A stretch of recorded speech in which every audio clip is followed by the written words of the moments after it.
iniciar então a terceira noite da nossa 19ª Semana Espírita de Torres, que é um trabalho da União Municipal Espírita de Torres, composta pelas 4 casas, a Sociedade Espírita Allan Kardec, Bezerra de Menezes, Caminho da Luz e Sociedade Espírita Boa Nova. Gostaríamos de fazer um agradecimento primeiramente à PAI por ceder esse espaço para que a gente pudesse então ter esse encontro. Nós gostaríamos de convidar, antes do início, a prece de abertura com a Dona Ruth, do Centro Espírita Caminho da Luz.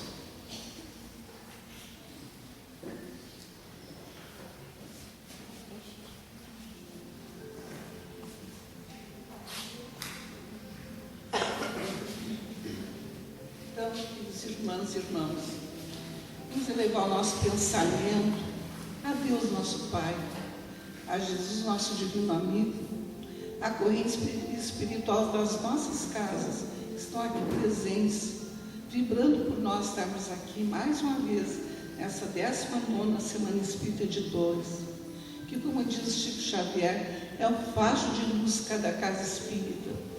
E essa luz nós estamos fazendo através do trabalho dessas casas, trazendo nossos irmãos necessitados espiritualmente, e que todos nós possamos continuar o nosso trabalho dentro da doutrina, com Jesus sempre nos assistindo, sempre ligados a Ele e ao mundo maior, para que nosso trabalho continue sempre, cada vez mais, envolvendo as nossas casas e abrindo mais casas, que é muito importante. Que Jesus abençoe todos os colaboradores que vêm de tão longe fazer exposição. Que Deus os abençoe, que eles levem com eles melhores vibrações de paz e amor. Que Jesus abençoe a todos, que assim seja.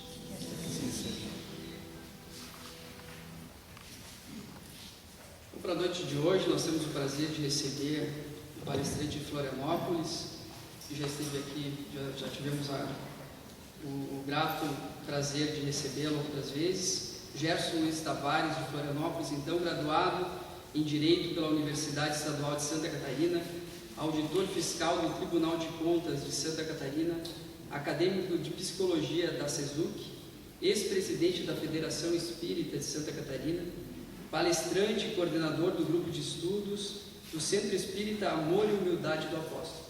Então, com a palestra hoje como tema Vida, Desafios e Soluções, convidamos então o Gerson Tavares para a exposição da noite.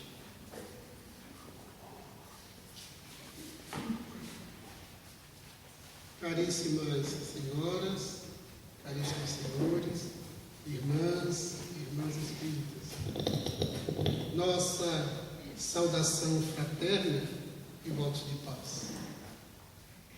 Estamos postos no mundo exatamente porque as definições das leis divinas, por vontade de Deus, nos colocamos, somos postos no mundo, trazidos e recolocados pela reencarnação. E, naturalmente, enfrentamos os desafios próprios da jornada necessária para sairmos das condições primitivas de simplicidade e ignorância e seguir numa trajetória de ascensão intelecto-moral, para que tenhamos as possibilidades de desenvolver a inteligência até o ponto de sabermos de tudo, ao mesmo tempo que tenhamos as condições de desenvolver os valores éticos e o senso moral. De modo que há os desafios naturais, desafios necessários para que o espírito imortal que somos todos seja estimulado e desabroche todos os recursos potenciais que jazem latente no cerne do ser. Não fosse a semente colocada no seio da terra, sufocada, não fosse ela desafiada a essa experiência, não teríamos todo o vigor em que se transformaria a semente numa árvore, numa flor, no fruto.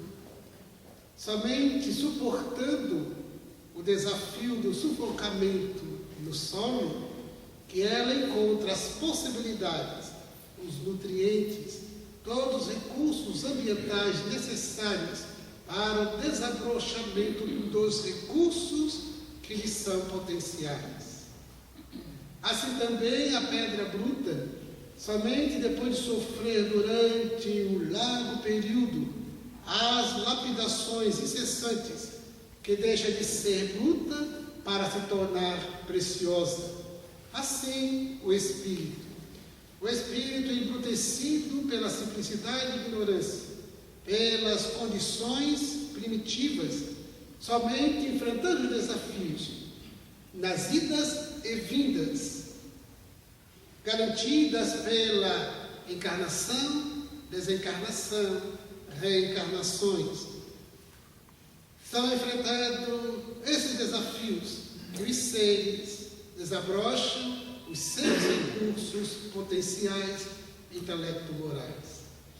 Não bastassem os desafios naturais, lógicos, imprescindíveis, ainda precisamos, na contemporaneidade, enfrentar os desafios criados pela própria cultura humana, pelas falsas necessidades, pelo alargamento das experiências caracterizadas pelo materialismo, pelo hedonismo, despertando cada vez mais o desejo de gozar, de usufruir, de ter. Não bastassem os desafios naturais, precisamos ainda ter que ajustar todas as consequências da cultura que predomina, de paradigma materialista, de orientação hedonista,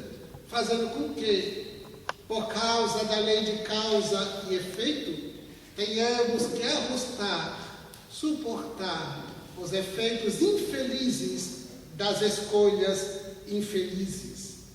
Vivemos dias sim, desafiadores, pela produção natural da vida, que precisa estimular o nosso desenvolvimento, mas também pelas consequências dos nossos desatinos.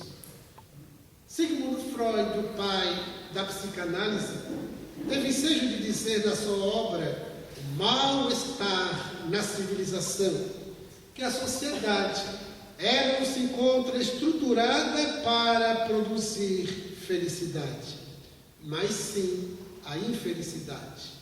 De tal modo que a cultura ou as culturas que fomentam a sociedade odierna, ela mais sufoca, mais conduz o indivíduo para os estertores das emoções, do que exatamente para a plenitude.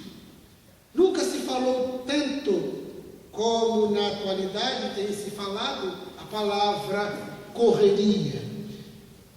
Todos nós já falamos a expressão correria, nesta correria dos dias atuais, na correria que é a minha vida. E quase sempre nós temos feito com que os nossos filhos também acompanhem esta correria, pela agenda que formamos para eles, para atender os anseios dos pais e não dos filhos. Então, uma agenda repleta, é a aula de inglês, é a natação, é isso, é aquilo. Exatamente por quê? Porque eles precisam acompanhar essa cultura da correria. É a ansiedade que faz com que o indivíduo, ele corra mentalmente. É a mente em estado de correria permanente. Chama a atenção da Organização Mundial da Saúde para a característica pandêmica da ansiedade na sociedade contemporânea. conduzindo o indivíduo para outros estertores de comportamento. A depressão é um dos efeitos da ansiedade. O estresse praticamente se tornou algo chique. A pessoa que não estiver estressada, ela está ultrapassada. Há aqueles que chegam a dizer, eu peguei estresse, como se estresse se pegasse, como se fosse um vírus, uma bactéria. Então, o estresse, ele é um fenômeno biológico natural, é necessário, porque somente com o corpo vivendo a experiência, o fenômeno do estresse, nós nos mobilizamos para sair de modo rápido deste ambiente, por exemplo, se for necessário. Graças ao estresse, nós corremos para fugir de um perigo. Sabemos que precisamos acelerar os passos para atravessar uma rua e não ser atropelado, porque a mente, avaliando a situação, manda um comando para o cérebro, e o cérebro, então, imediatamente mobiliza que as glândulas suprarrenais, segreguem a adrenalina e outras substâncias para que o coração bata mais acelerado, a circulação sanguínea se movimente com mais rapidez, um entumecimento muscular para o indivíduo ter a explosão da fuga se necessário. Mas acontece que o fenômeno biológico do estresse, muito bem caracterizado naquele período das savanas, ele continua na atualidade. Não nos momentos necessários, a mente estressada. Então, não há um evento que solicite o estresse corporal, mas a mente, a despeito da desnecessidade circunstancial, a mente continua estressada. Naqueles tempos das savanas, era necessário correr na direção da caça e às vezes fugir daquilo que queríamos caçar. Era necessário nos defender dos inimigos, proteger a prole, o território, a fêmea, etc. Então, era sempre um comportamento de luta ou de fuga. Hoje, o contexto está diferente, mas a mente continua operando com este mesmo modelo. Lutar ou fugir é a mente expressada. E naturalmente o corpo obedece esse comando, porque o cérebro, ele não avalia se o evento está sendo real ou apenas na mente. Apenas registra que há um comando e se comporta como se fosse real, como se o indivíduo precisasse fugir ou lutar. Então, comanda com a mente o sistema nervoso central, que organiza toda a postura biológica corporal estressada. Então, vivemos a era da ansiedade, a era do estresse, com as consequências lamentáveis do ponto de vista físico-mental. Por quê? Porque o indivíduo vive a correria da atualidade. É a correria para permanecer atualizado. É necessário que eu me encontre atualizado, sobretudo nesta época de intensa produção de refinadas possibilidades tecnológicas. É necessário que eu me encontre atualizado. Não é importante que eu apenas me comunique. É necessário que o aparelho celular, por exemplo, ele tenha todos os recursos e também faça ligações. Então, ali nós fazemos de tudo. E porque a cada momento surge uma novidade, a pessoa precisa estar atualizada. Ela, então, fica ansiosa pelo que virá, pelo que está chegando. Mas há uma outra palavra que nunca se falou tanto como na atualidade, é a competitividade. Vivemos uma sociedade altamente competitiva. Competimos por tudo. Tanto é que quando estamos aproximando de um local de destino, tem fila, a gente apressa o passo para chegar antes dos outros. Exatamente porque é uma sociedade competitiva. Porque o importante é, no paradigma materialista, O importante é ter e não ser. E nesta luta pelo ter, o outro também quer. O outro também quer ter. E as oportunidades nem sempre são bem distribuídas. Então, precisamos competir. Um amigo me disse um dia: Gerson, se nós não fizermos poeira para outro, comeremos a poeira que o outro nos faz. É a ideia da competitividade. E como se fala na atualidade, mundo globalizado, ainda mais a competitividade. Por isso, até mesmo para atender a esta ceia de atualização pela tecnologia, a gente compete. Porque eu não posso ficar atrás. Eu não posso ficar desatualizado. É necessário que eu acompanhe todas estas demandas. É necessário que eu acompanhe todas as novidades. Um amigo me perguntou: Gerson, você já tem o iPod? Eu digo: ai, não pode. Por quê? É preciso que estejamos nesta mesma loucura da competição, da atualização, desta correria. E naturalmente, nós adoecemos, o adoecimento mental, o adoecimento físico. Temos produzido inúmeras situações, por consequência, que acabam se tornando os desafios da contemporaneidade. Não basta a própria vida biológica, não basta a própria existência, que as reencarnações nos impõem, a fim de desenvolver os nossos potenciais intelecto-morais. Mas ainda tem tudo aquilo que a cultura com a qual nos identificamos tem produzido. A cultura materialista. Quantos de nós aqui se encontram identificados com a cultura materialista? É uma pergunta. Eu me encontro identificado com a cultura materialista? Quantos de nós nos encontramos identificados com a cultura hedonista? A do prazer pelo prazer. O prazer não é nenhum problema no contexto da vida humana. A questão é, quando o indivíduo faz da sua vida o prazer a tônica, quando deseja transformar um mundo em uma gigantesca colônia de férias, de gozos intermináveis. Então, perguntemos-nos, com que nos identificamos com as culturas que predominam na sociedade? Exatamente porque essa cultura materialista, hedonista, que recrudescem, que reforçam o egoísmo, tem produzido os danos que hoje impactam a todos nós. A violência que hoje ganha nos telejornais, dá a impressão que a câmera de TV, o monitor, irá sangrar a toda hora. Algo que demonstra o quanto o homem é moralmente ainda primitivo. Em pleno século XXI, é comportamento primitivo. Com a diferença que, no período primitivo, o indivíduo realizava pelo impulso instintual.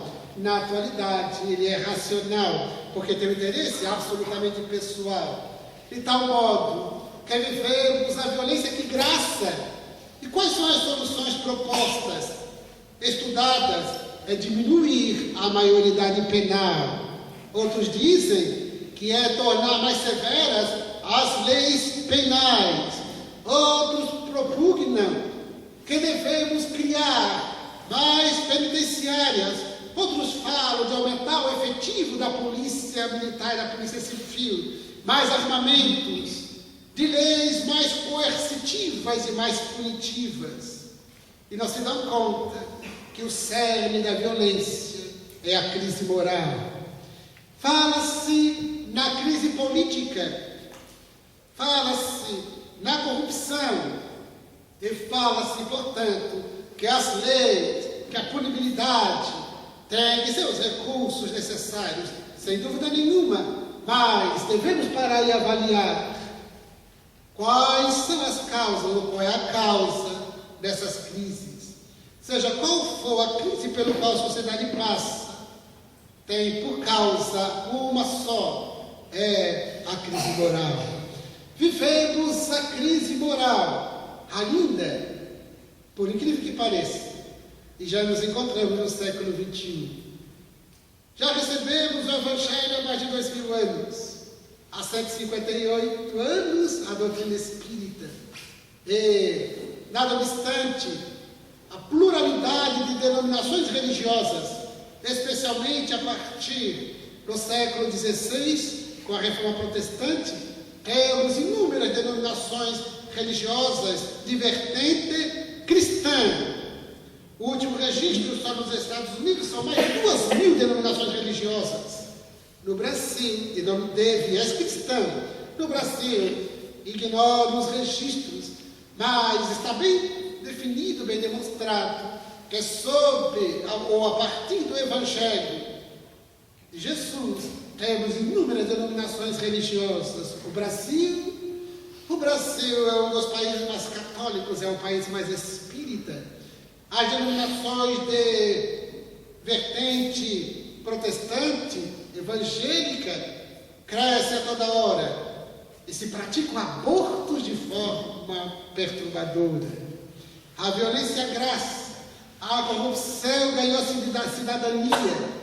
Então são desafios para as nossas reflexões. Dá a impressão que nós não temos nada a ver com isso. E nós temos tudo a ver. Porque fazemos parte deste mundo de provas e expiações. Estamos postos no mundo.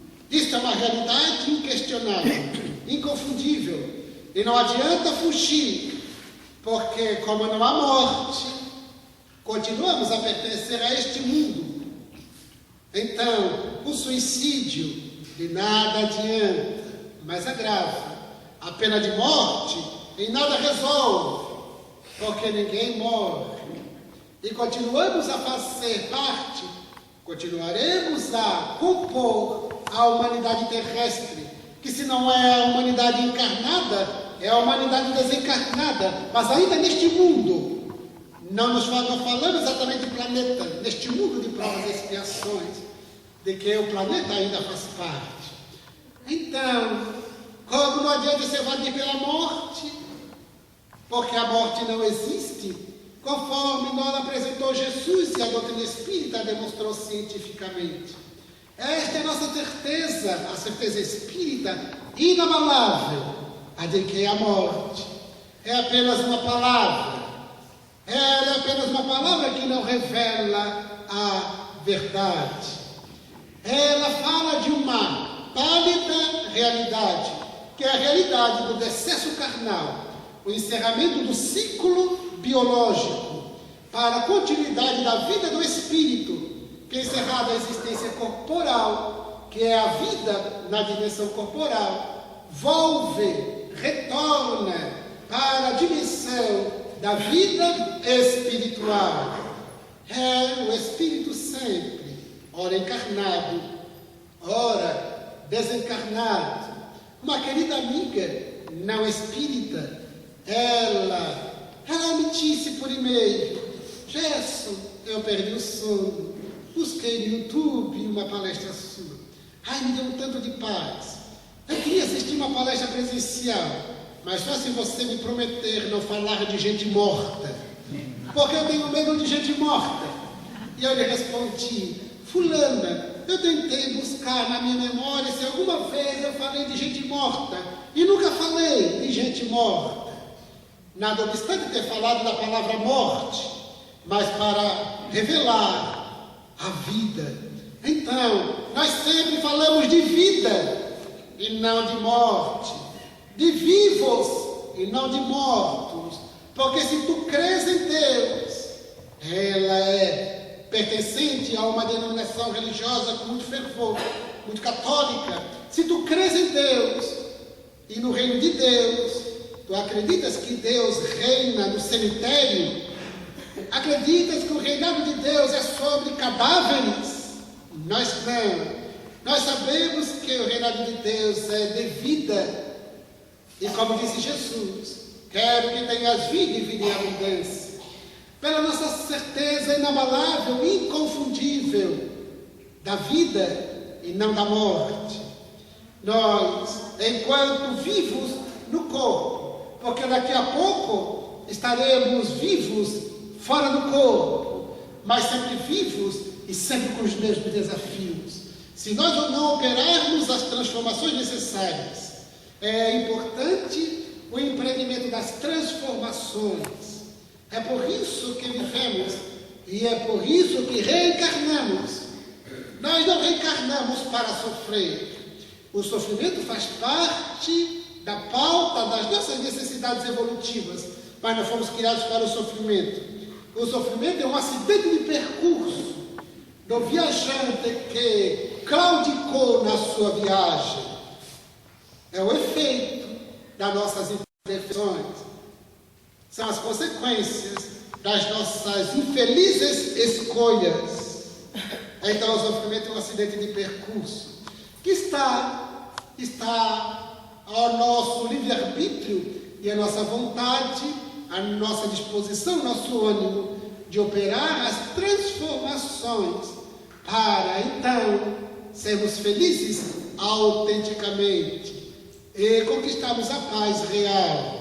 É por isso que reencarnamos, para a produção dos desenvolvimentos da inteligência, da ética, moral, e para que possamos nos desenvolver, nos transformar, é necessário rever situações, ressignificar valores.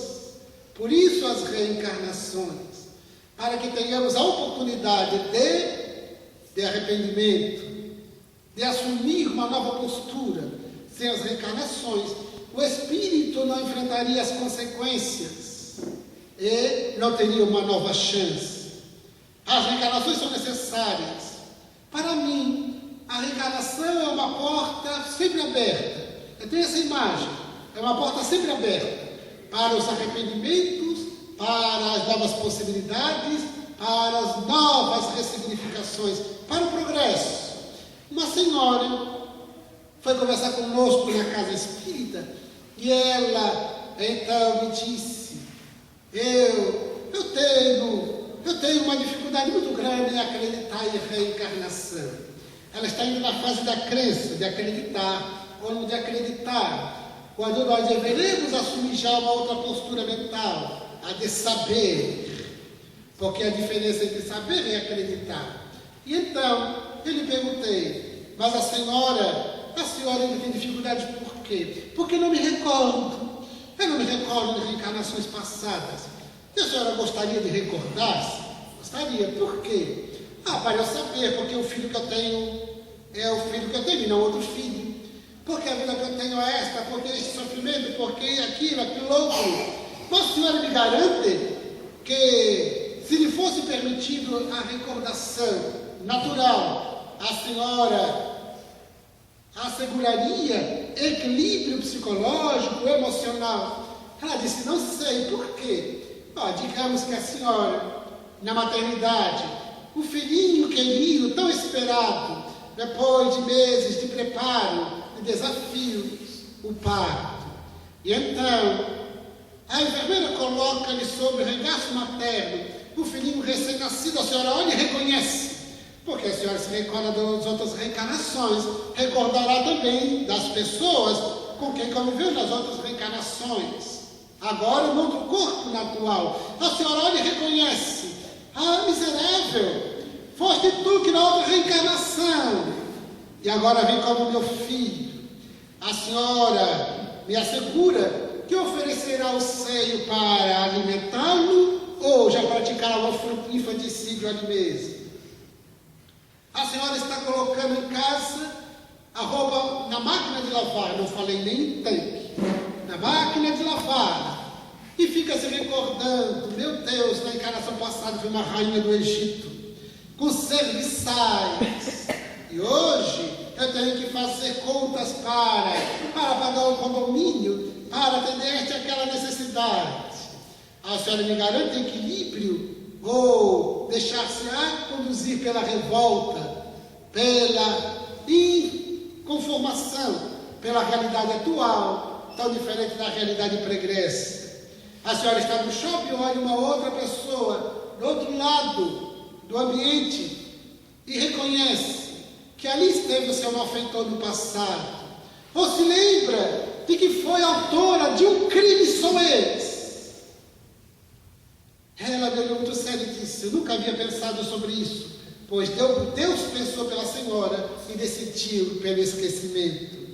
É uma bênção o esquecimento, porque por ora nós somos ainda espíritos egressos, tem muitos equívocos, mesmo não nos recordando conscientemente, o passado, o inconsciente, já nos oferece um grande fardo por causa de várias consequências mentais, sociais, pelas expiações, pelas provações.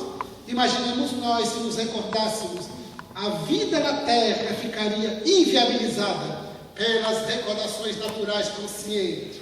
Então, o esquecimento, importante, natural, e enfrentarmos os desafios como se fosse algo que está acontecendo hoje, sem darmos conta de que são consequências. É por isso que o Espiritismo nos revela a imortalidade da alma, a lei de causa e efeito, as reencarnações, para que eu desenvolva racionalmente esta certeza e comece a me avaliar, me analisar e produza o autoconhecimento para encontrar-me com o meu ser, com o meu si, encontrar-me comigo mesmo pelo autodescobrimento, autoconhecimento.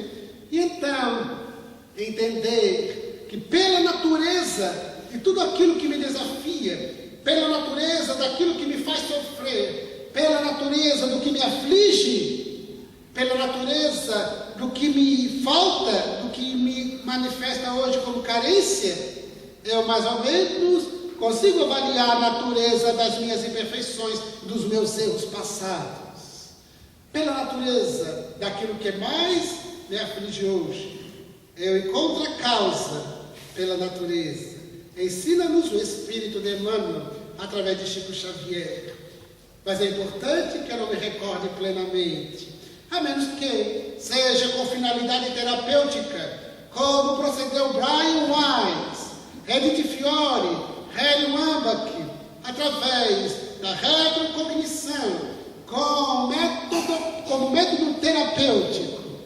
Somente depois de avaliado o paciente e percebido que aquela pessoa tem um perfil psicológico para fazer retrocognição, não para atender curiosidades, mas para finalidade terapêutica, adrede preparada e aplicada por profissional qualificado. Então, as reencarnações são necessárias e os nossos desafios que enfrentamos na atualidade merecem análise, avaliação.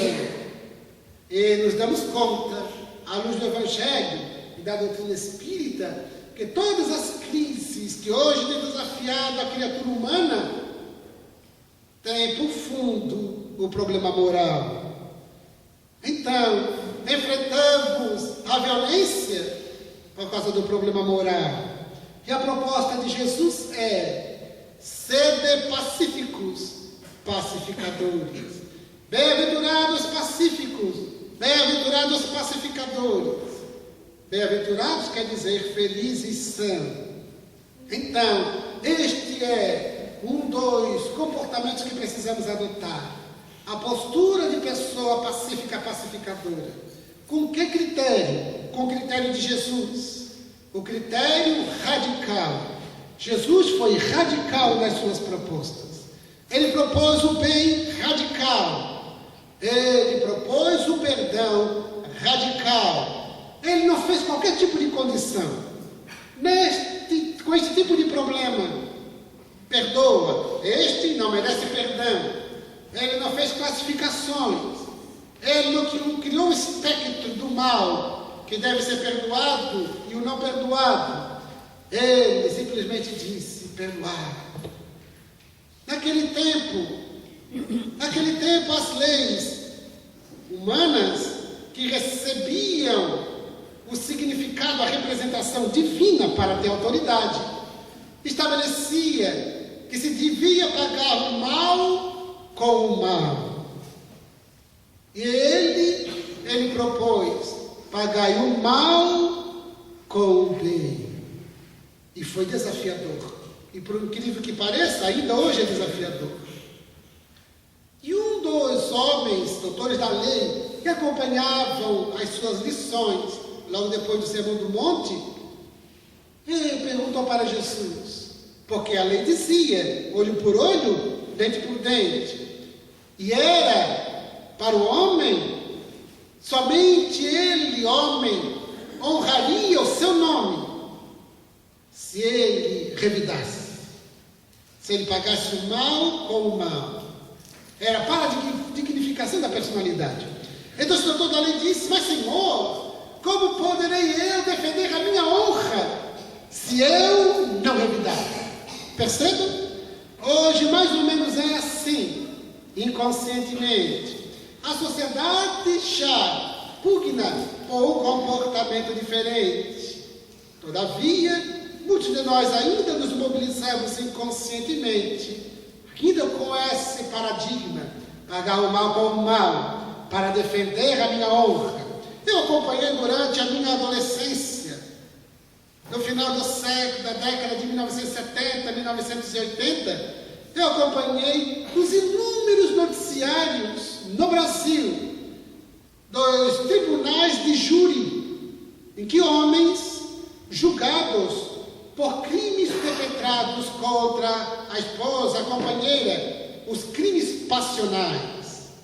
Inúmeros tribunais de júri absolveram os homicidas passionais sob o argumento da defesa, legítima defesa da honra.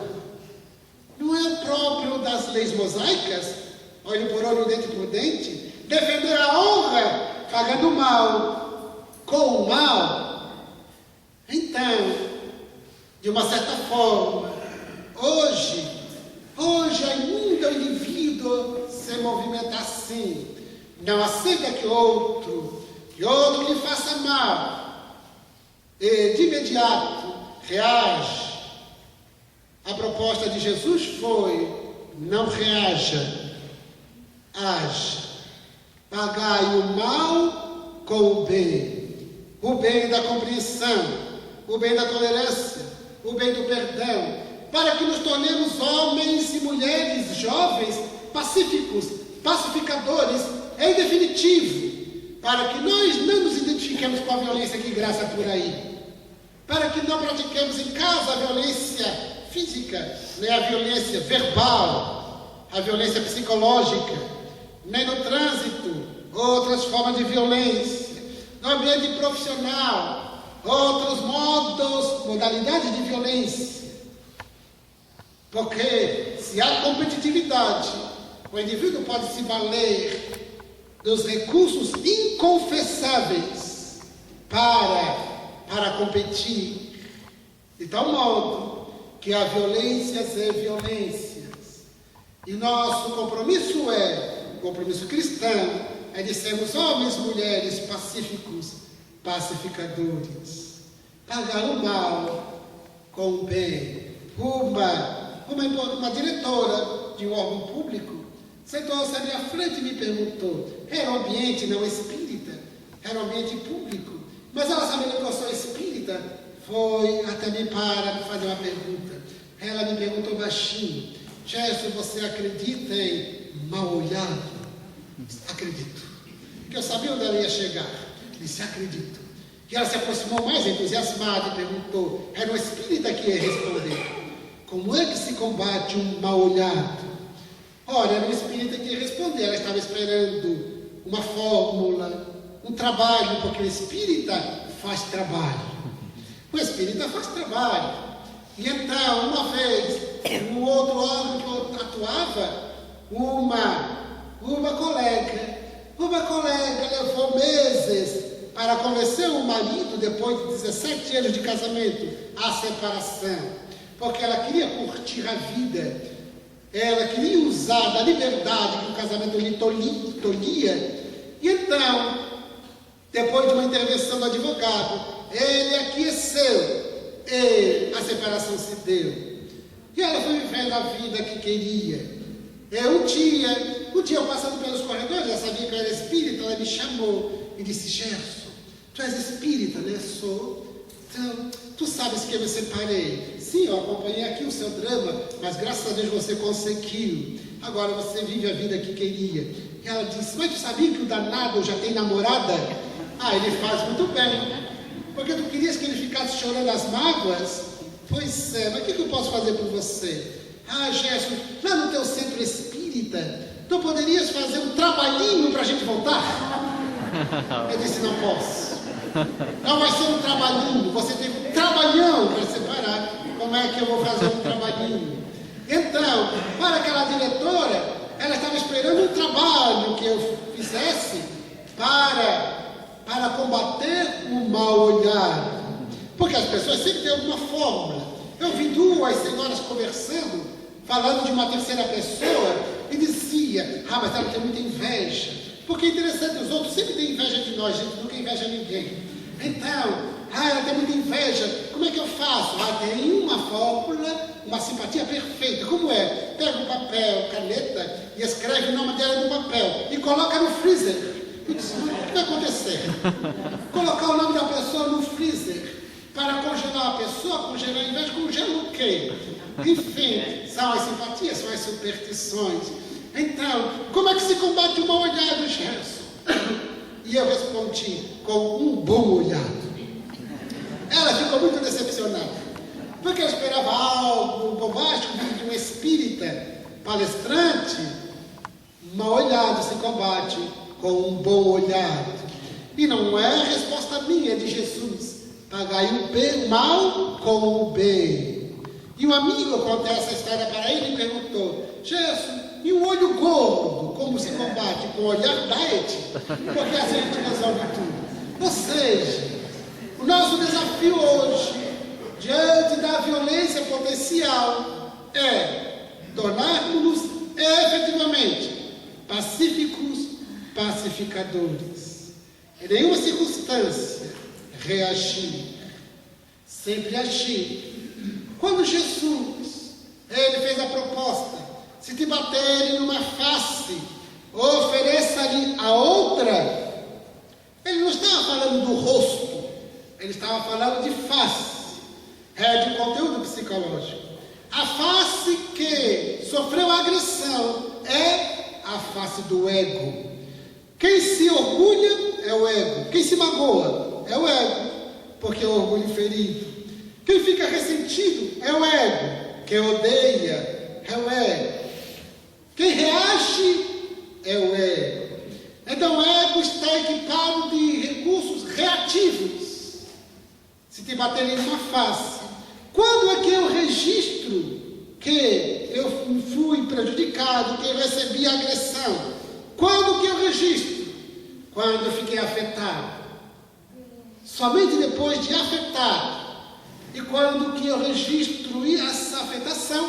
Quando o ego ainda está, no dizer do Espírito Joana de Ângeles, o ego ditador, o ego atormentado. Porque o ideal é que eu nunca registre ofensa alguma. Porque é possível que tenha ofensor? Sim. Como não? No mundo que estamos, por ora, é compreensível sim que tenhamos ofensores. Mas por que eu tenho que ser ofendido? Que existe o polo do ofensor, é compreensível. Numa sociedade imperfeita, mas eu tenho que ser ofendido? Por que eu tenho que me colocar como ofendido? É compreensível que eu tenha inimigo. Que tem alguém que não gosta de mim, que até me queira mal. Se disser isso, não vai me surpreender. Mas que eu seja inimigo de alguém, que eu faça esse registro de que tem alguém inimigo. Isso é muito importante. Mas quando eu faço esse registro, é porque eu fui afetado, é porque o ego foi atingido. Então, compreendendo esta realidade ainda humana, se te baterem de uma face, ofereça-lhe a outra. Qual é esta outra face? É a face do céu. É o do nosso recurso interno. O self é a divindade presente em nós. O self é o próprio espírito desejoso de evolução, de transformação, de felicidade autêntica, de paz real, para sermos felizes e pacíficos. Não tem como considerar como alternativa a reação. Se te baterem numa face, ofereça-lhe a outra. É a face do self. Porque se o ego está munido para a reação, o self está capacitado para a ação. Por isso Jesus disse, essa outra face é a face interna do espírito desejoso de evolução e de felicidade, e que não compactua com o mal. Então não reage, age. A proposta de Jesus é extraordinária. Nesses dias de violência de todo tipo, sempre agir, nunca reagir. Perdoar, compreender, tolerar. Muitas vezes assistimos nos telejornais pessoas pedindo justiça, quando na verdade estão pedindo vingança.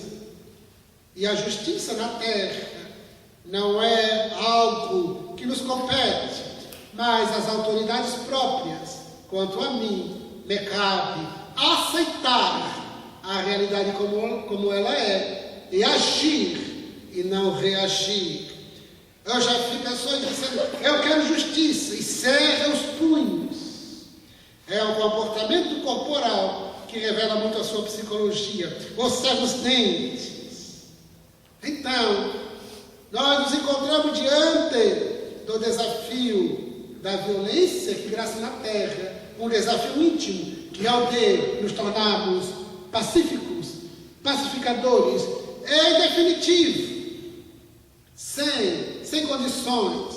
É o bem radical. Perguntemos a nós mesmos quanto estamos decididos e equipados dos recursos da paz, de fazer um silêncio, de silenciar diante das agressões injustas. E mesmo que considerássemos uma postura justa, uma demanda justa, mas pelo método violento, jamais será justo. Se eu tenho uma questão que é justa, valendo dos recursos da violência, eu perderei todo o paradigma de justiça, porque a violência nunca se justifica. Ela é sempre uma demonstração das nossas deficiências morais, espirituais. E o vigor do bem nasce de uma mente serena, pacificada em Deus.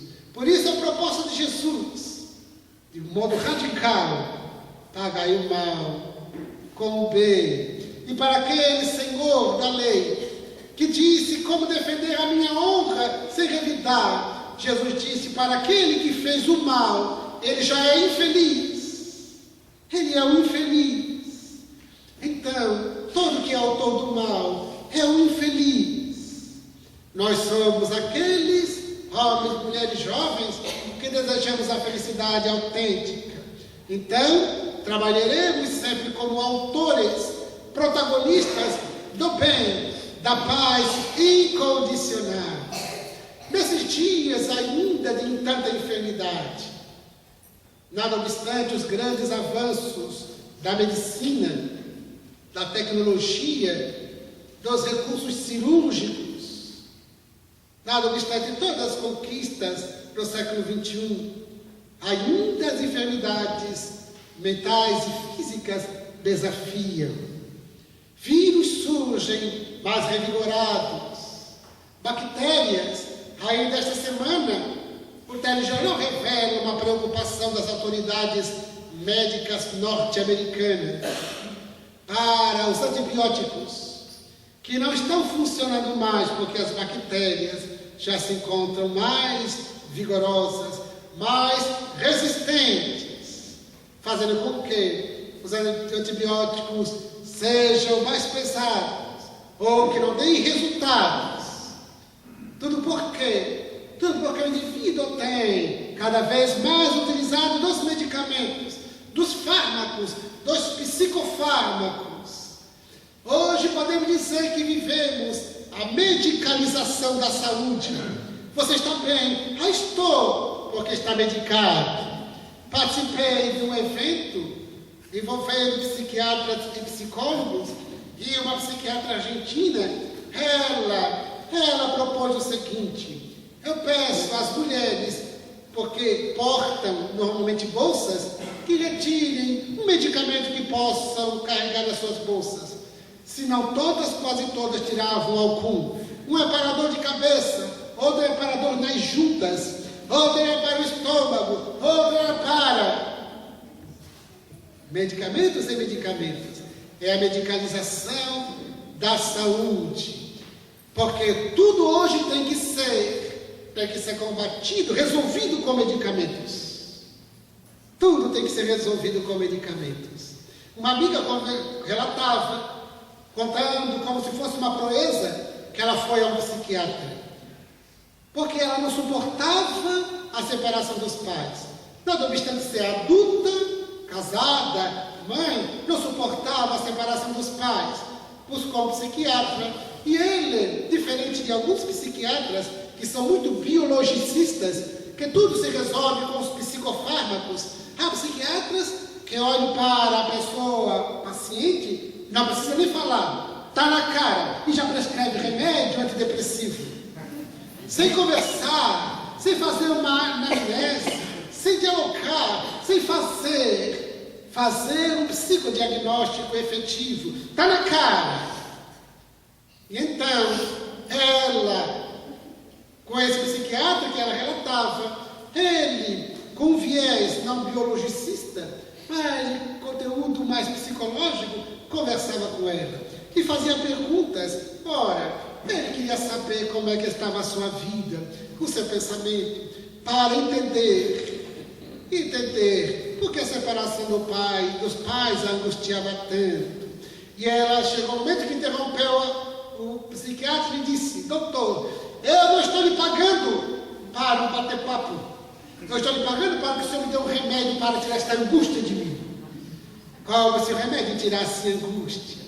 Então, é claro que os psicofármacos, bem indicados na dose certa, no momento certo, sem dúvida nenhuma, mas não da forma como hoje a sociedade usa. As crianças tomam Ritalina com muita facilidade. Ainda uma mãe ficou e disse: eu tenho que dar Ritalina para o meu filho, porque ele está muito desatento. Então, dá-lhe Ritalina para ele então ficar. E a pessoa não consegue conciliar o sono, já corre para o Rivotril. Tudo por quê? Porque nós queremos resolver tudo com medicamentos. De tal modo que vivemos hoje estas características. E nós sabemos que enfermidade, diferente do que foi considerado até algum tempo atrás, saúde como sinônimo de ausência de doenças. Hoje, a Organização Mundial da Saúde, com uma visão mais consentânea com a realidade, estabelece: saúde é o completo bem-estar físico, mental e social. É uma visão sistêmica do ser. E a luz do espiritismo, diríamos, espiritual, numa visão holística da criatura humana. Físico, o que temos feito dos nossos corpos, o que temos feito da nossa organização biológica, que é transitória, que por mais que dure, por menos que dure, é o nosso corpo biológico, enquanto estivermos reencarnados, de grave importância. Allan Kardec, em uma página no Evangelho segundo o Espiritismo, ele trata cuidar do corpo e do espírito. Ou seja, cuidar do corpo também. Não está falando em culto ao corpo. Está falando em cuidar o bom senso do corpo. Veja como muitas vezes sentamos, a pessoa senta e escorrega. Com o tempo, a coluna não suporta mais. É compreensível. E surge uma nova proposta em fisioterapia, o RPG, para quem não sabe ficar de pé, para quem não sabe sentar, para quem não sabe pegar peso. Uma reeducação postural global. Por quê? Porque as pessoas não respeitam o corpo, a sua estrutura. E então, não respeitando o corpo, chega uma hora que ele reclama. O indivíduo tem a postura ereta, sentar com sobriedade, caminhar, buscar os pesos, saber se alimentar com educação. Hoje o conhecimento sobre nutrição estão tão avançados que ninguém mais pode pretextar ignorância a respeito do que se alimentar, o que consumir. Muitos, ao invés de comer para viver, vivem para comer. A saúde mental, a saúde psicológica, sabemos que nós, espíritos, estamos ligados à organização biológica pelo perispírito, o corpo espiritual, molécula a molécula. E já Hipócrates, o pai da medicina, dizia, antes de estudar a doença, estudemos o doente. Nos esquecemos disto. E na atualidade, a medicina tem estudado mais as doenças, a sua etiologia, a constituição do diagnóstico, do que exatamente o doente. Para a produção nas indústrias farmacêuticas, dos fármacos, para que então se combata os efeitos. E o doente, a pessoa do doente, é que precisa ser analisado. É o que diziam alguns estudiosos do passado, o terreno. É o terreno que deve ser analisado, e nós somos o terreno. Nós, espíritos, nós, o corpo. Mas o corpo já é uma consequência do que há na alma. E a mente é o atributo do espírito, que se comunica com o organismo. O espírito através da mente. E a mente comanda o sistema nervoso central, produzindo o binômio saúde-doença. Franz Alexander, no final do século XIX, início do século XX, ele produz a perspectiva da psicossomática. A psicossomática, hoje muito considerada, revela esta ação, este governo da mente sobre o corpo. Então, nós somos o que pensamos. De modo que, nesses dias de correria, de ansiedade, nesse dia de intranquilidade, de mágoas, de ressentimentos, de ódios, de comportamento reativo, essa psicodinâmica intensa, porque ligados moléculas a moléculas ao corpo físico, é uma questão de tempo que o corpo se ressinta. Então, saúde mental, saúde psicológica é o nosso grande desafio. Nesses dias de ansiedade, a serenidade. Nesses dias de violência, o estado de paz de espírito. A capacidade de compreender, de tolerar, de suportar, de perdoar, de não reagir. Essa psicodinâmica para que o corpo se beneficie, de tal modo que o indivíduo não exploda e nem se imploda. Por quê? Porque há aqueles que não explodem, mas se implodem. Implodem de raiva, implodem de remorsos, de sentimento de culpa, de intranquilidade, de ansiedade, de estertores emocionais. Às vezes, há pessoas amigas que falam, eu sofro dos nervos. Eu digo, não, o nervo é que sofre contigo. Porque ele está ali para exercer a sua função. E nós é que atrapalhamos a função dele. Então, saúde física e mental, podemos dizer saúde físico-mental, como se falava em latim, mens sana, corpore sano, ou seja, a mente sã, o corpo sã, a saúde da mente reproduz a saúde do corpo. Por isso, poderíamos dizer com toda tranquilidade, ou podemos dizer, não há doenças, há doentes. Porque o cerne do ser, dali que brotam todas as patologias físicas e mentais. As nossas patologias mentais, podemos dizer que todos os transtornos mentais, eles têm por psicogênese, tem por causa o sentimento de culpa pelos crimes perpetrados nas reencarnações transatas ou nesta mesa.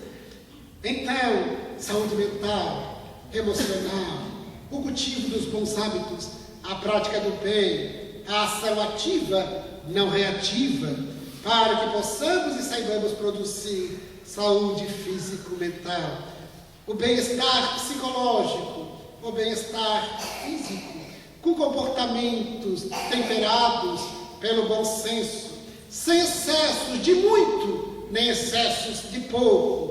Como dizia Aristóteles, como falava Buda, o caminho do meio.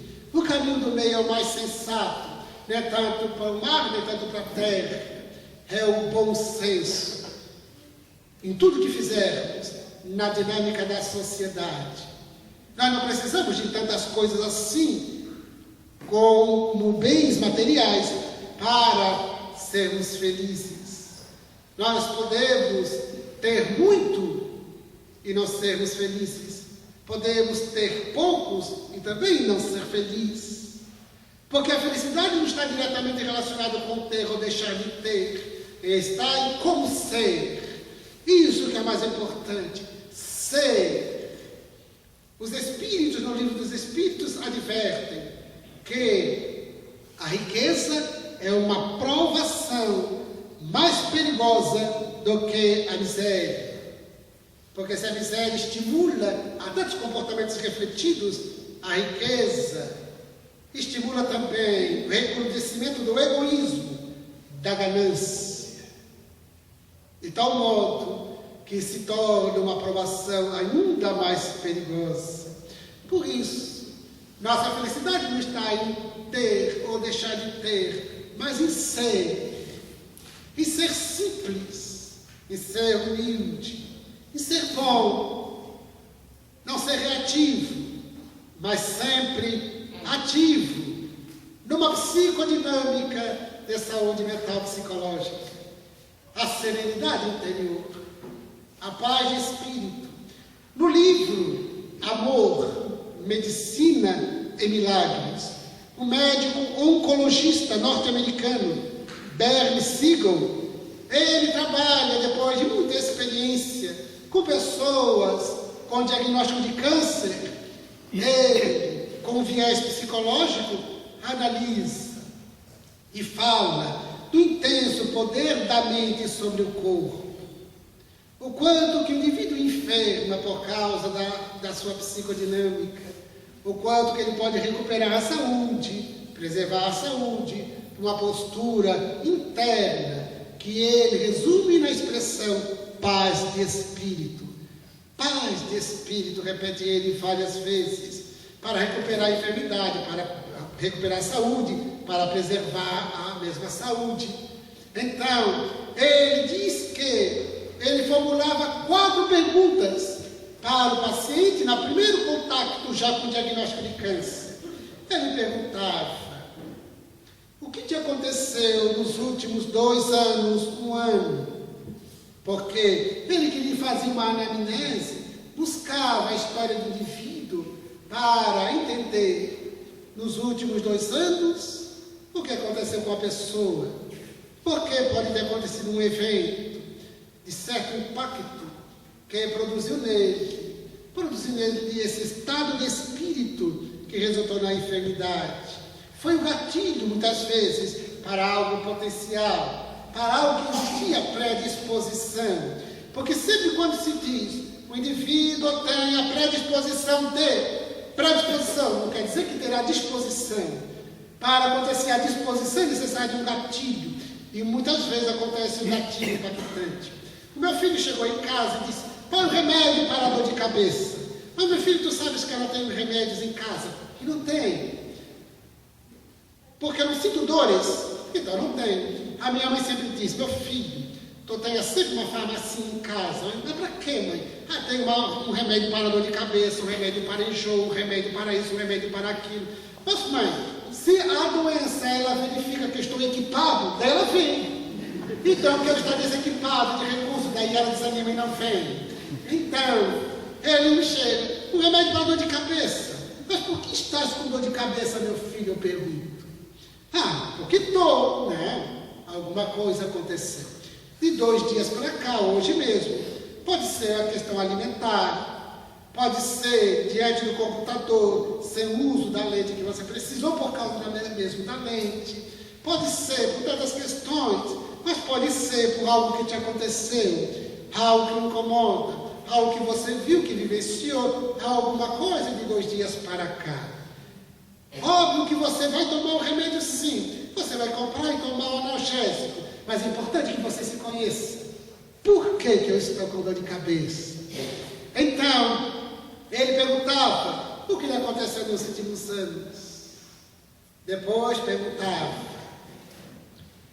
o que o câncer, o que a doença significa para você. É muito importante o que as coisas significam e representam para nós. Quando a gente se casa, o que o casamento representa para mim? Como disse um psiquiatra numa entrevista, há pessoas que se casam com o casamento e não com outra pessoa. Por causa da exigência social, eu tenho que me casar. Eu preciso me casar. Há pessoas que engravidam, tornam-se mães, principalmente as mulheres, mas também homens. Mas tornam-se mães para dar uma satisfação à sociedade. Para dar uma satisfação. Como já me disseram amigas que são mães, e que conhecem mulheres que não são mães. Mas como pode uma mulher não ser mãe?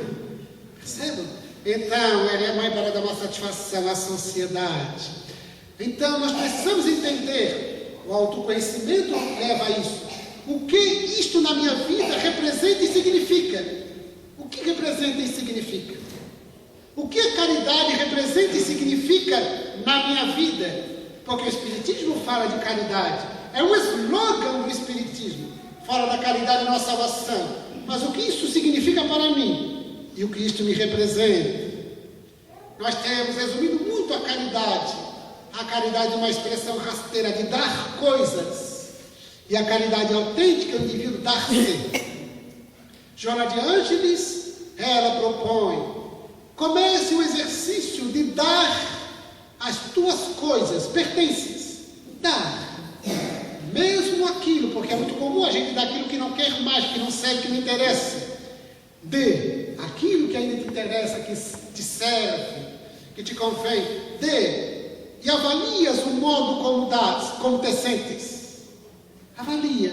Esse processo é muito importante para eu me conhecer, para termos a dimensão do quanto somos apegados, do quanto precisamos exercitar o desapego.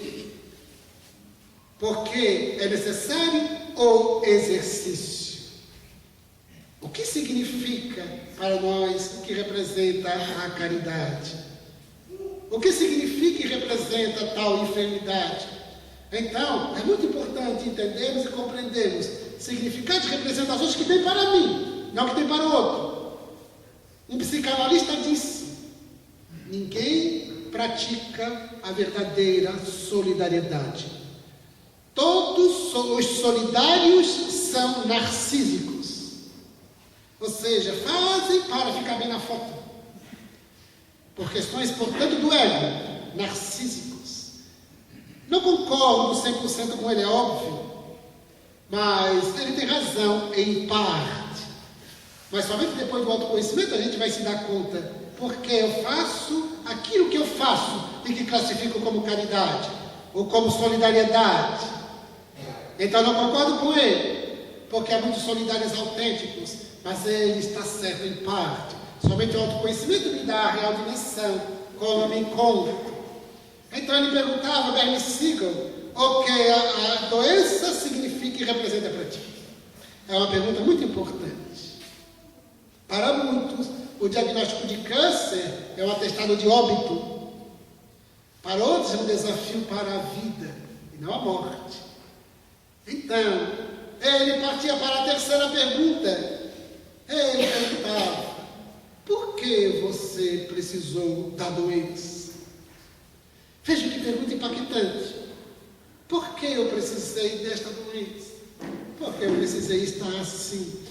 À luz do Espiritismo, nós aprofundaríamos, alargaríamos as nossas reflexões, propondo que todo problema, todo desafio, todo sofrimento nos traz uma mensagem. As enfermidades nos trazem mensagens. Quantos de nós prestamos atenção nas mensagens das enfermidades? Dos nossos desafios, dos nossos problemas, dos nossos sofrimentos, trazem mensagens. As tristezas que as pessoas querem fugir, como o diabo foge da cruz, como se diz no senso comum, deveriam parar e analisar a tristeza que lhe chega, para entender-lhe a mensagem. Quais são os códigos que ela traz? Eu preciso analisar, eu preciso examinar. Não apenas ter o diagnóstico e sair correndo para a perspectiva de cura. É claro que eu vou ao encontro das terapias, todavia, entender a doença em mim. Por que eu precisei da doença?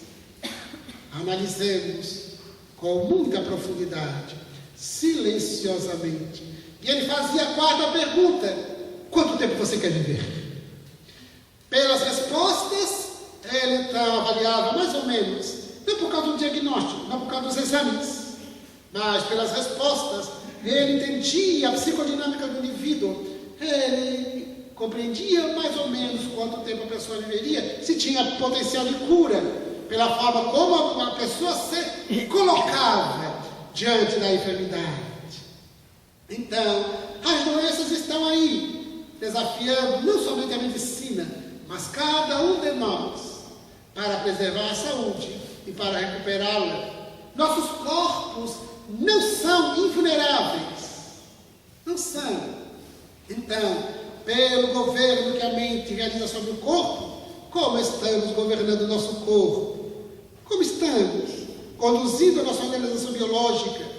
Como estamos mentalmente, emocionalmente, psicologicamente, afetivamente? São avaliações necessárias numa sociedade de um complexo conjunto de desafios. E avancemos para viver, reviver com alegria, porquanto a alegria de viver é esse tônico revigorante para que a nossa existência atual ela se torne feliz. A alegria íntima. E falamos da felicidade relativa, não da felicidade absoluta. Porquanto a felicidade absoluta somente na condição de espíritos perfeitos. E como somos ainda imperfeitos, é possível sim falar de felicidade, da felicidade relativa, que a despeito das circunstâncias desafiadoras, mesmo enfrentando problemas, dificuldades, mesmo diante de sofrimentos, seja qual for o tipo de sofrimento, é possível ser feliz, no sentido relativo do termo, mas é possível ser feliz, a começar com uma alegria de viver interior, inconfundível em nós. A alegria de viver, ela se sustenta pelo dínamo gerador do amor a Deus, o amor à vida, o amor a nós mesmos, o amor às pessoas. E o Espiritismo, quando nos revela a imortalidade, a realidade de seres espirituais que somos, nós desenvolvemos naturalmente a psicodinâmica da alegria. a alegria de viver, o entusiasmo pelo existir. Jesus disse: no mundo tereis aflições. Teremos aflições por causa das imperfeições. As aflições estão diretamente relacionadas com as imperfeições. No mundo tereis sofrimentos, mas, completou ele, tende ânimo. O momento atual é sim um momento desafiador, mas é um momento pelo qual somos convocados ao ânimo diante da vida, diante das circunstâncias, por mais aziagas que se manifestem, este ânimo interno, otimista, cheio de esperança, cheio de vida, nunca o desânimo, a desesperança, a ausência de fé, a confiança, com a certeza inabalável da nossa imortalidade e de que somos espíritos em processo de evolução, somos seres potência de ação, somos homens e mulheres de devir, de vir a ser. Não estacionemos no presente infeliz, avancemos, intimoratos, decididos, com disposição alegre, jovial, séria, mas jovial, com essa alegria íntima, inquebrantável, para que as circunstâncias, uma realidade caracterizada por dificuldades, nunca nos impeçam psicologicamente de uma postura positiva, autêntica. Avancemos, sem medos. Eu costumo dizer que o espírita não tem medos.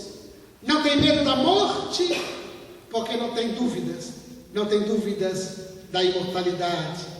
Não tem medo de amar, porque não tem dúvida de que o amor é o melhor sentimento. Não tem medo de que outros lhe queiram mal, porque não tem dúvidas do fato de ele querer bem já não o prejudica.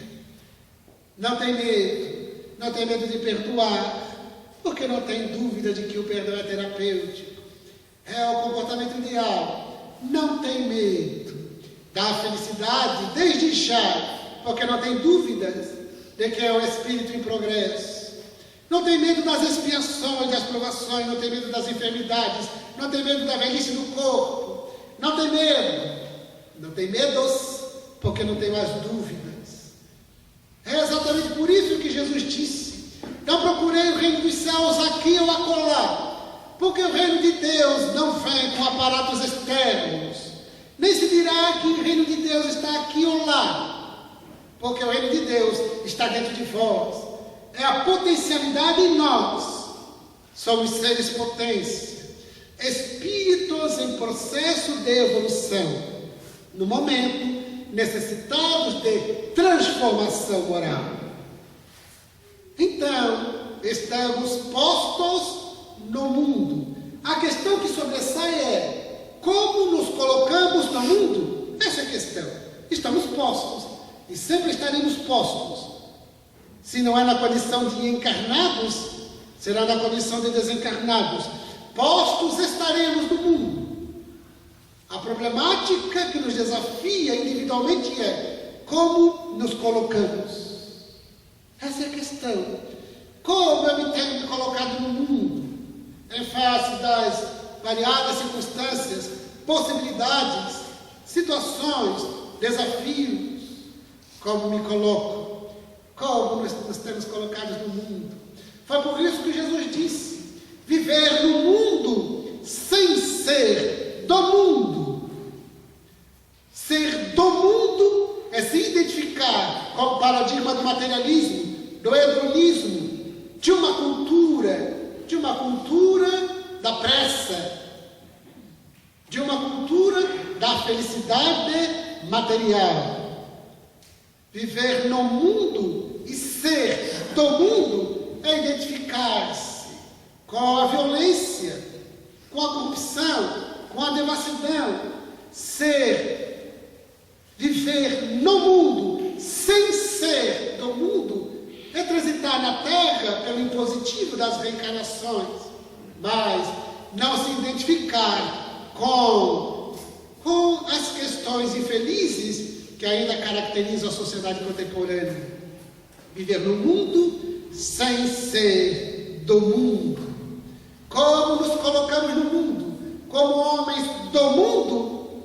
Ou como homens e mulheres, espíritos que não pertencemos ao mundo, embora estejamos nele? Como o aluno está na escola, mas não pertence à escola. Ele passa pela escola, passa pelo educandário, numa perspectiva de futuro, como nós, jornadeamos pela terra em perspectiva imortal.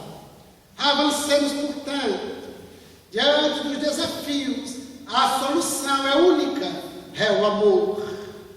De todos os desafios mais impactantes, a solução será sempre o amor a si mesmo, o amor ao próximo, o amor a Deus, o amor à vida. O amor é a solução para todas as questões que ainda afligem a criatura humana na Terra.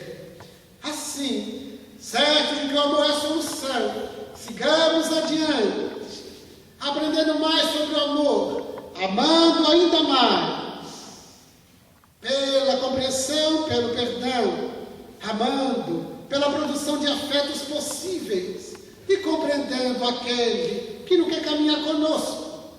Porque, embora queiramos alguém ao nosso lado, mas a pessoa pode não querer. Uma vez uma amiga chorava e dizia: ah, chefe, eu amo tanto fulano, mas ele não te ama. Mas eu fiz de tudo por ele. Se fizeste por amor, alegre-se. O que você quer? Você quer que ele te ame por gratidão? E então não será o amor do jeito que queres, é por gratidão. Ele tem que te querer por obrigação? Ame distante e liberte. Exatamente porque quem ama libera. Quem ama quer bem, sem exigir, sem impor. Então, amemos em condições de liberdade. E saibamos dar liberdade aos outros. Aceitemos as pessoas como elas são e nós como devemos ser. E avancemos sobre o paradigma do amor. Porquanto o amor é a solução. O amor é a libertação total, plena. Quando o indivíduo ama, ele se completa. Não falamos da representação do amor, falamos do amor. Ele se totaliza, ele se integraliza. Então, como nossa destinação é a condição de homem integral, amemos, seguimos adiante, exercitando a compaixão, a fraternidade, a solidariedade, para que o amor possa manifestar-se sobre o seio. Avancemos e elevemos nossos pensamentos a Ele, nosso Rei Solar, nosso Príncipe da Paz, nosso guia e modelo Jesus, o homem amor, o amor não amado, o amor incompreendido, e continua até hoje amando a todos nós, e por todos nós nos aguarda pacientemente, para que também saibamos eleger o amor como Ele. Ele nos disse: tudo que eu faço, vós também podeis e muito mais. Quase sempre as pessoas analisam pelos prodígios, que ficou conhecido como milagres, quando na verdade ele também falava do amor. Tudo que eu faço com amor, vós também podeis, amando. Então sigamos adiante sobre as inspirações dele, nossa gratidão. Nossa gratidão pelos organizadores deste evento, pelo convite e pelo acolhimento amigo, sempre fraterno. Nossa particular gratidão pela presença de todos, as senhoras, os senhores e jovens, pela atenção educada, a presença paciente e sob as inspirações dele e com a permissão dele, nós queremos manifestar os nossos votos de muito progresso e muita paz e a nossa gratidão plena. Muito obrigado.